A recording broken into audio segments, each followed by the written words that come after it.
64 நாட்கள் சூரிய உதயமே கிடையாது, இருளில் மூழ்க போகும் நகரம். வணக்கம். நீங்கள் பார்த்து கொண்டு இருப்பது இந்தியா தமிழ். பூமியில தான் நம்ம வாழ்ந்துக்கிட்டு இருக்கோம்.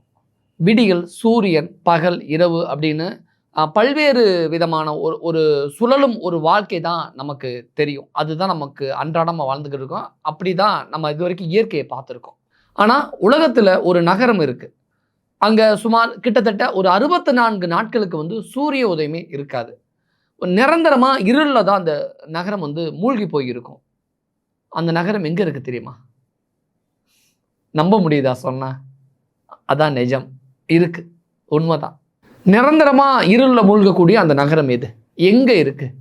ஏன் இப்படி ஒரு வினோத நிகழ்வு அந்த பர்ட்டிகுலரா அந்த சிட்டில மட்டும் இருக்கும்? அந்த அந்த நகரத்துல மட்டும் ஏன் அப்படி இருக்கு? அறிவியல் சார்ந்த இந்த அற்புதமான ஒரு விஷயத்தை தான் இந்த வீடியோ முழுக்க நம்ம டீட்டெயிலாக நம்ம பார்க்க போகிறோம். இப்படி ஒரு வித்தியாசமான ஒரு சுவாரஸ்யமான நிகழ்வு நடக்கக்கூடிய அந்த நகரம் வேறு எங்கேயுமே இல்லைங்க. அமெரிக்காவில் இருக்கக்கூடிய அலாஸ்கா மாகாணத்தில் இருக்கக்கூடிய ஃபேரா அப்படிங்கிற அந்த ஊர் தான். அங்கே தான் அந்த 64 நாட்கள் இருளில் மூழ்கக்கூடிய ஒரு இயற்கை சூழல், அதுவும் அறிவியல் பூர்வமாக அந்த இடத்துல இருக்குது. அது எப்படி அப்படின்னா, அலாஸ்கா மாகாணத்தில் இருக்கக்கூடிய அந்த ஃபேரா அப்படிங்கிற ஊர் தானே எப்படி இருக்குது. ஃபேரா அப்படிங்கிற ஊர் அதிகாரப்பூர்வமாக உட்கியாக்விக் அப்படின்னு அழைக்கப்படுது. அந்த ஊர் ஃபேராங்கிறது உட்கியாக்விக் அப்படின்னு அழைக்கப்படுது. இந்த நகரம் ஆர்க்டிக் வட்டத்துக்கு மிக அருகில் இருக்குது. அதாவது கிட்டத்தட்ட 330 மைல் தொலைவில் அமைஞ்சிருக்கு அப்படின்னு சொல்கிறாங்க.